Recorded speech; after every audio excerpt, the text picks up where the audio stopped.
Assalamualaikum teman-teman. Di sini kami akan mengajak teman-teman semua untuk membahas tentang kebutuhan gizi pada anak usia prasekolah. Nah, sebelum kita membahas panjang lebar, kita harus tahu dulu nih pengertian dan usia berapa sih bisa dikatakan sebagai anak usia prasekolah. Anak usia prasekolah adalah anak yang usianya 3 sampai dengan 6 tahun. Nah, pada usia ini rentan sekali dengan yang namanya kekurangan gizi. Nah, ini bisa dicegah jika para orang tua bisa memberikan makanan yang terbaik untuk buah hatinya. Berbicara soal nutrisi juga erat kaitannya dengan kebutuhan kalori nih pada anak usia prasekolah. Kira-kira berapa ya kebutuhan kalori? Nah, pada anak usia 1 sampai dengan 3 tahun adalah 1125 kalori. Untuk anak usia 4 sampai dengan 6 tahun adalah 1600 kali kalori. Di sini saya mau menjelaskan kebutuhan karbohidrat untuk memenuhi gizi anak prasekolah.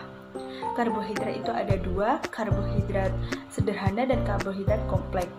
Karbohidrat sederhana adalah jenis karbohidrat yang paling mudah diserap hingga diubah menjadi gula darah. Contohnya seperti madu, gula putih, gula merah, dan pemanis lainnya. Sedangkan karbohidrat kompleks adalah karbohidrat yang terbuat dari rantai molekul gula panjang sehingga perlu waktu lama untuk dicerna. Contohnya seperti roti gandum, sereal gandum, kacang-kacangan, biji-bijian, ubi, nasi, jagung, dan kentang. Saya akan menjelaskan tentang kebutuhan gizi protein untuk anak prasekolah. Kebutuhan gizi protein untuk anak prasekolah adalah sebanyak 35 gram per hari. Dan gizi protein tersebut bisa terpenuhi dengan dua jenis protein, yakni protein hewani dan protein nabati. Protein hewani adalah protein yang berasal dari hewani seperti daging ayam, daging sapi, susu, telur, ikan, dan lain sebagainya. Pada protein hewani ini, beberapa para ahli mengatakan bahwa jika seorang anak mengkonsumsi makanan yang tinggi protein, terutama protein hewani, dia akan memiliki keunggulan tersendiri, yakni tinggi badan anak tersebut bisa melebihi tinggi badan anak-anak seusianya. Kemudian yang kedua bisa didapat dari protein nabati, yaitu protein yang bersumber dari tumbuh-tumbuhan seperti kacang kedelai, kacang merah, buah-buahan, dan kacang-kacangan lainnya. Tahu, tempe juga bisa ya. Kemudian dalam protein nabati ini dia juga ada manfaatnya, yaitu bisa menurunkan resiko jantung dan juga bisa dapat menstabilkan berat badan ideal pada anak. Ketiga, lemak. Anak-anak usia prasekolah membutuhkan asupan gizi lemak sekitar 62 gram setiap harinya. Ada dua jenis lemak, yaitu pertama lemak baik, yang kedua lemak jahat. Lemak baik hadir dalam bentuk asam lemak tak jenuh tunggal dan asam lemak tak jenuh ganda. Ibu biasanya memberikan buah alpukat, ikan salmon, kacang almond, dan minyak zaitun. Yang kedua adalah lemak jahat. Lemak jahat ini biasanya didapat dari sumber lemak jenuh dan lemak trans, contohnya dari daging merah, daging ayam. Tak hanya itu, produk olahan susu seperti keju dan mentega yang kurang baik untuk anak-anak. Di sini saya akan menjelaskan tentang kebutuhan serat, vitamin dan mineral serta cemilan sehat untuk anak prasekolah. Yang pertama, serat. Idealnya anak prasekolah sekitar usia 4-6 tahun membutuhkan asupan serat sebanyak 22 gram sehari. Sayangnya, pada kenyataannya tidak sedikit anak yang mengalami sembelit karena kekurangan asupan serat. Kondisi ini biasanya terjadi ketika anak lebih suka makan makanan siap saji seperti chicken nugget, sosis, dan kentang goreng. Padahal buah dan sayur merupakan sumber makanan tinggi serat yang tidak boleh terlewatkan. Tidak hanya mengandung serat, buah dan sayur juga dapat mencegah penyakit jantung, mengkontrol kadar gula dan darah, serta menjaga berat badan anak agar terhindar dari risiko obesitas. Anak bersekolah sekitar usia 4-6 tahun membutuhkan setidaknya asupan gizi dari 2 porsi buah dan 3 porsi sayuran setiap harinya. Sebagai perbandingan, 1 porsi buah adalah 1 buah yang berukuran sedang atau 2 buah ukuran kecil. Misalnya, 1 buah tomat besar atau 2 buah tomat kecil. Sementara itu, 1 porsi sayuran sama dengan 1 buah kentang ukuran sedang atau 30 gram bayam. Yang kedua, vitamin dan mineral. Di samping kebutuhan zat gizi makro seperti yang disebut di atas, anak juga tak boleh kekurangan zat gizi mikronya. Maka itu, pastikan Anda memenuhi kebutuhan vitamin dan mineral anak dalam sehari dengan memberikan sumber makanan bergizi. Daging hewan tanpa lemak dari ikan, ayam, dan unggas dapat membantu memenuhi kebutuhan zat gizi mikro, mulai dari zat besi, seng, kalsium, natrium, tembaga, vitamin A, vitamin B, serta segudang vitamin dan mineral lainnya. Salah satu mineral yang baik untuk pertumbuhan tubuh anak yakni kalsium. Kalsium sangat diperlukan untuk membentuk tulang dan gigi anak. Bukan hanya itu, kalsium juga diperlukan untuk fungsi jantung, pembekuan darah, serta fungsi otot, vitamin B, serta segudang vitamin dan mineral lainnya. Salah satu mineral yang baik untuk pertumbuhan tubuh anak yakni kalsium. Kalsium sangat diperlukan untuk membentuk tulang dan gigi anak. Bukan hanya itu, kalsium juga diperlukan untuk fungsi jantung, pembekuan darah, serta fungsi otot. Sumber utama kalsium adalah semua susu dan produk susu seperti keju dan yogurt. Bagi anak persekolahan, dianjurkan untuk mendapatkan asupan susu sekitar 200 ml setiap hari, agar kalsium dapat terserap dengan baik dalam tubuh. Sedangkan sumber kalsium anak dengan makanan sumber vitamin D. Contohnya, ikan tunai, salmon, sarden, makarel, kuning telur, dan lain sebagainya.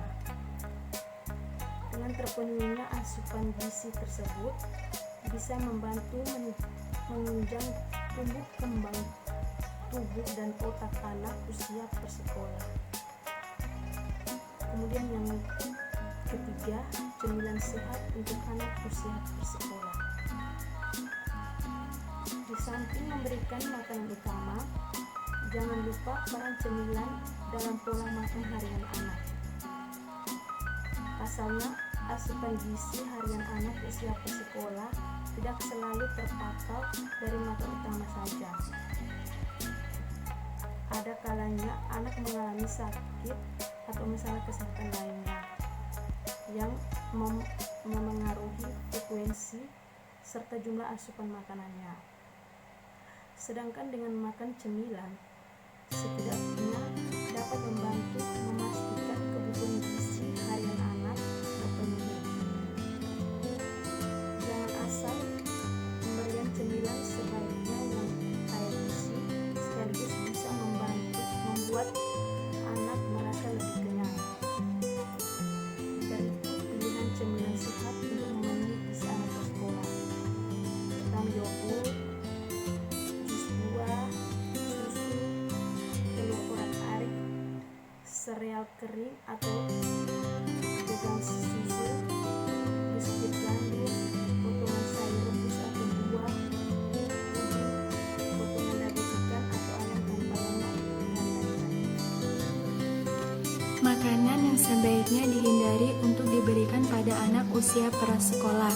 penting bagi kita ketahui sebagai orang tua bahwa tidak semua jenis makanan baik dimakan atau dikonsumsi oleh anak usia prasekolah.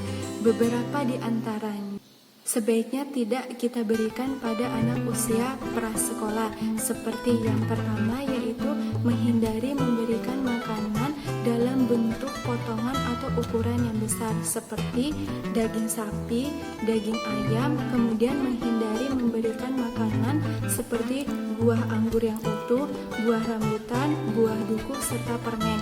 Kemudian kita juga menghindari memberikan makanan yang berukuran kecil tetapi bersifat keras seperti biji-bijian, kacang-kacangan, serta keripik, karena pada saat kita memberikan makanan tersebut pada usia anak prasekolah kemungkinan mereka akan mengalami tersedak karena mereka belum mampu ataupun belum mahir dalam memakan makanan tersebut.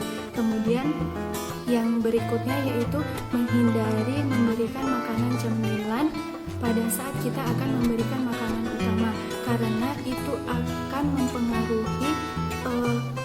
mempengaruhi nafsu anak akan menurun pada saat mereka akan makan makanan utama tersebut. Kemudian menghindari memberikan makanan yang mengandung pengawet atau pewarna, karena itu akan mempengaruhi kerja sistem pencernaan, sistem pernapasan, serta dapat menimbulkan alergi pada anak tersebut. Kemudian yang terakhir yaitu menghindari pemberian minuman bersoda, karena minuman yang bersoda tersebut akan merusak atau mengganggu kerja jantung serta akan menghambat proses pertumbuhan tulang pada anak tersebut. Ada dua cara yang digunakan untuk melihat apakah status gizi pada anak terpenuhi dengan baik. Nah, cara yang pertama yaitu mengukur berat badan. Mengapa berat badan? Karena berat badan dianggap dapat memberikan gambaran mengenai kecukupan jumlah zat gizi makro dan mikro pada tubuh. Zat makro sendiri terdapat di seperti karbohidrat, protein, dan lemak. Sedangkan zat mikro terdapat di vitamin dan mineral. Dan berat badan sendiri cepat sekali berubah, sehingga perubahan tersebut dapat menunjukkan perubahan status gizi pada anak. Nah, berapa sih ideal berat badan anak prasekolah? Menurut Kemenkes RI, berat badan ideal pada anak prasekolah yaitu 14,5 kg sampai dengan 19 kg. Dan cara yang kedua yaitu mengukur tinggi badan. Untuk mengetahui apakah status gizi pada anak sudah terpenuhi dengan baik. Mengapa dengan mengukur tinggi badan? Karena mengukur tinggi badan menggambarkan pertumbuhan massa tulang yang diakibatkan oleh asupan gizi, sehingga menggambarkan perkembangan dan pertumbuhan pada anak. Berapa sih ideal tinggi badan pada anak usia prasekolah? Menurut Kemenkes RI, tinggi badan ideal pada anak prasekolah yaitu 96,7 cm sampai 112 cm. Cara menyikapi kebiasaan makan anak prasekolah. Mengingat anak prasekolah merupakan usia peralihan dari balita, anak usia prasekolah belum sepenuhnya berkembang dengan baik, maka kita sebagai orang tua harus dapat menyiasati kebiasaan makan tersebut dengan cara yang pertama, pilih-pilih makanan. Kebiasaan makan anak prasekolah adalah pilih-pilih makanan, seakan tidak pernah bosan dengan makanan yang itu-itu saja, tanpa mau mencoba makan makanan baru.